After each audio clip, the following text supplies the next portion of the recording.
My talk today is about ground truthing recharge estimates from remotely sensed ET. It's been a bit of a fun little project for us, and this has been done obviously through the Gorder Institute, but it's a collaboration between SARO and Flinders Uni. So my co-authors here are Phil, Nikki and Sebastian, who I think are around here somewhere. So lucky for me, Leanne gave a very good introduction to the region, so I don't need to do that. So the intent of the work that I'm presenting here is so that we can better understand how the recharge works in this system to build into the numerical groundwater model. Now the challenge we've got here is the previous estimates of recharge have all been point-based. So there's probably a few hundred recharge estimates been made throughout the southeast over the last 60, 70 years. But what we need in the model is recharge estimates everywhere.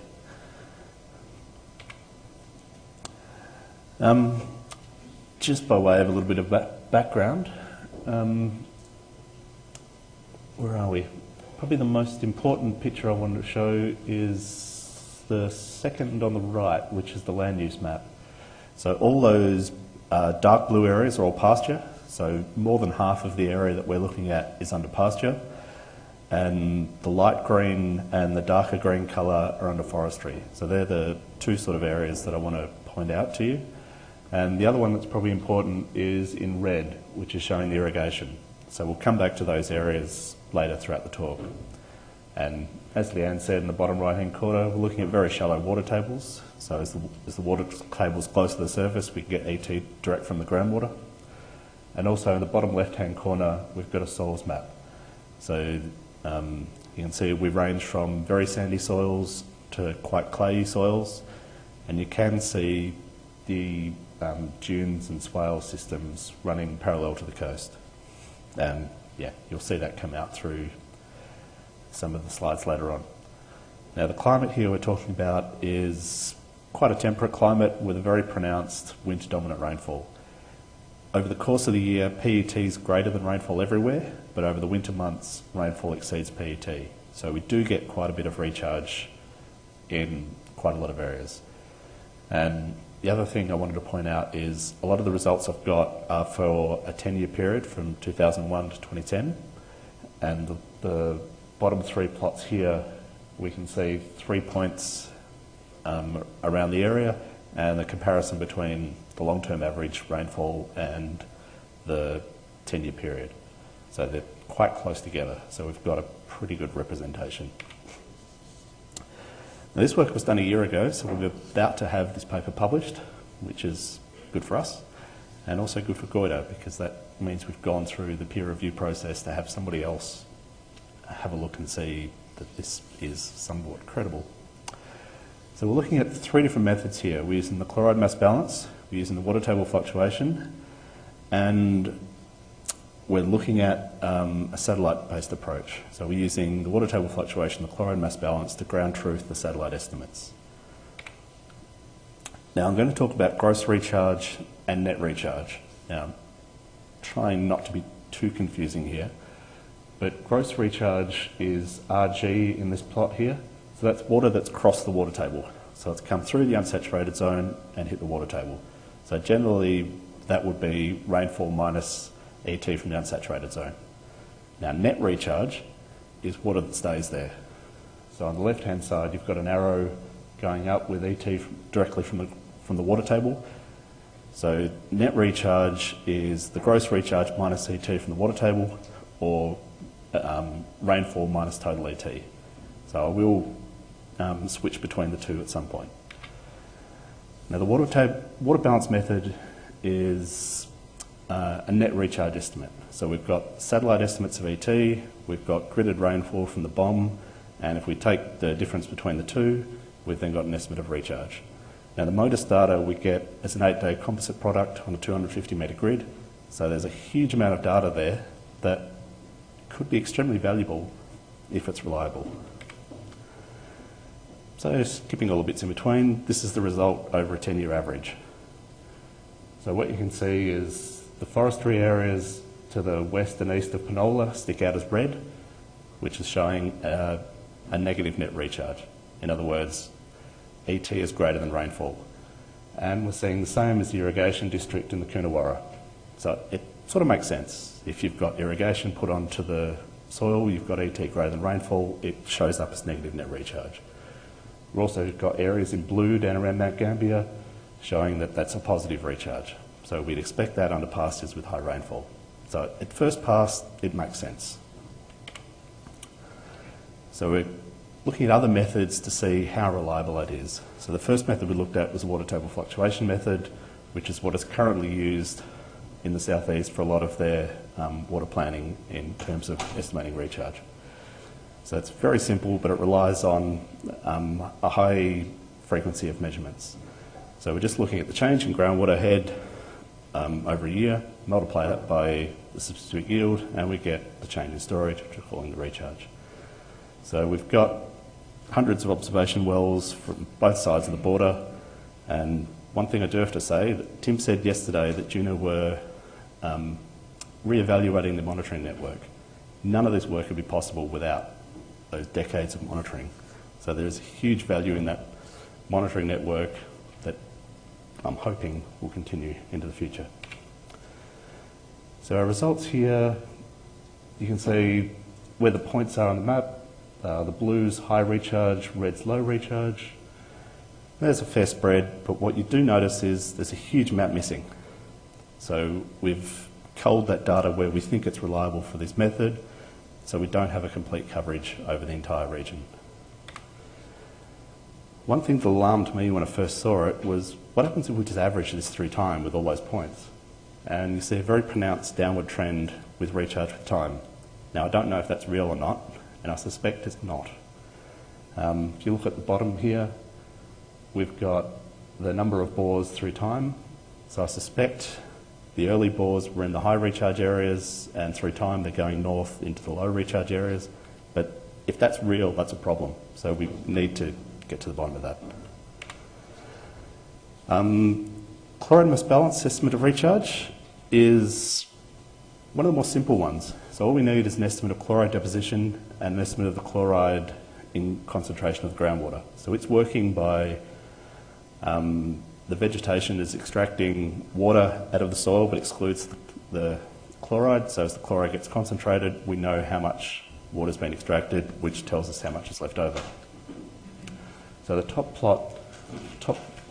row of plots are the mean, the standard deviation and the skewness of the chloride deposition model that we built a few years ago based on all the historical data we get our hands on. And the bottom plots are the chloride in groundwater. So the left-hand side is actual observations, the middle one's that's been krigged, and the third's the uncertainty in that. So then we can create a map of recharge from a chloride mass balance. So this is a net recharge estimate. Looks pretty, but it's got problems. This is an estimate of the groundwater recharge over the residence time of the water in the aquifer, which in some cases is thousands of years. So if we go and put forestry on top, that's not the current land use is not what the recharge is estimating.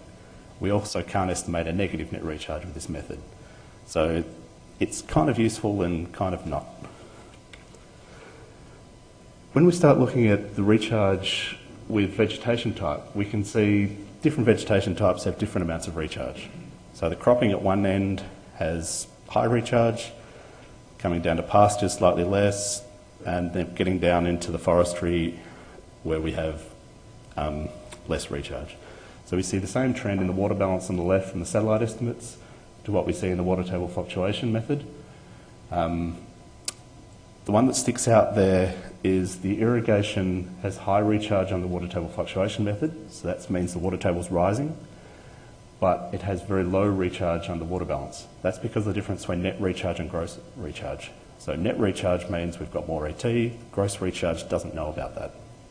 So we need to know what we're actually estimating to be able to interpret this. And the chloride mass balance is a bit of a mess because we're not estimating the recharge under the current land use. So when we try to compare these, it sort of doesn't really work at that sort of scale. So we try to take the differences out between the methods. So we looked at under pasture and cropping, we don't expect deep roots, we don't expect they're accessing the water table, and if the water table is greater than 2 metres down, we don't think that'll be a problem. So we've subset all these recharge estimates to compare them. And we get a bit of a mess in the scatter plots.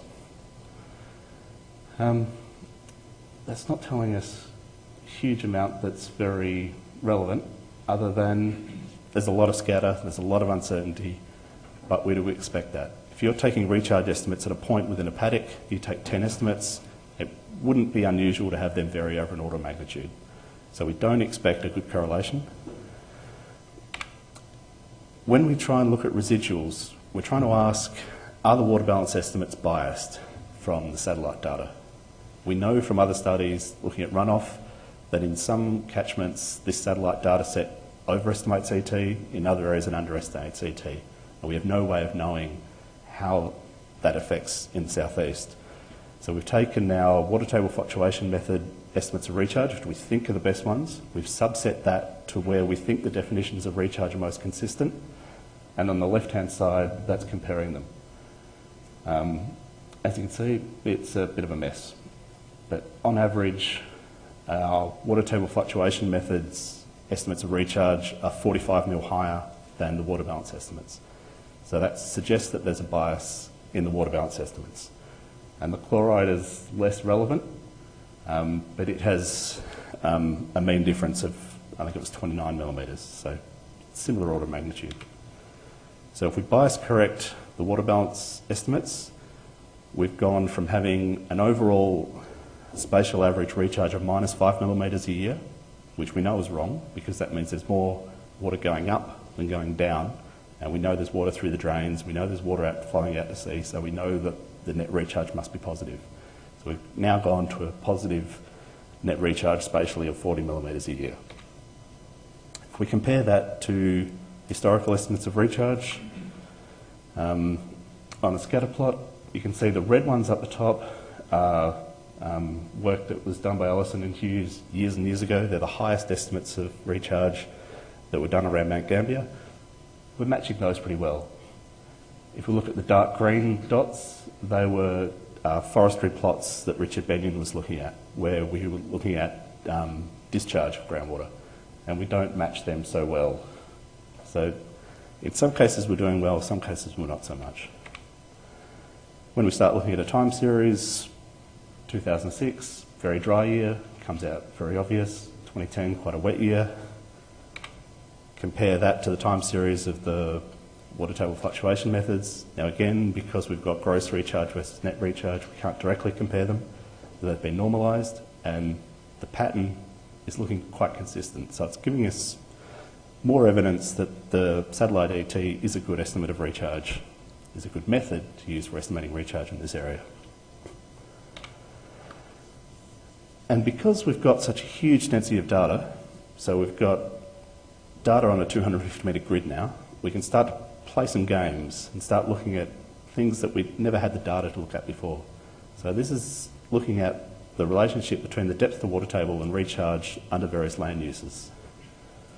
So you can see the bottom right-hand corner under pastures, the red line is the mean recharge with all those classes of depth to water table, and you see a flat line. So that's telling us that there's no relationship between recharge and depth to water table under pastures, which is what we'd expect. If you've only got roots going down this deep, wouldn't expect a huge influence of the groundwater. Whereas under softwoods, we do have quite a pronounced relationship. So shallow water table depths, we've got negative net recharge, which means the trees are accessing groundwater.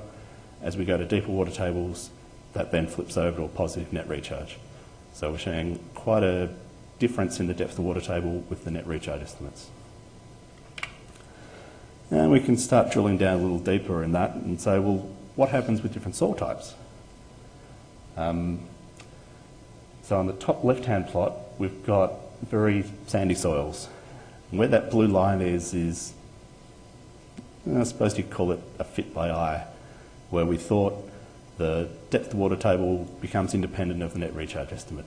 So that's telling us that around 6 metres depth of water table, the softwoods are no longer being influenced by the water table, which is pretty close to what Richard Benyon found with his forestry plots, which has now been implemented in the water sharing plans.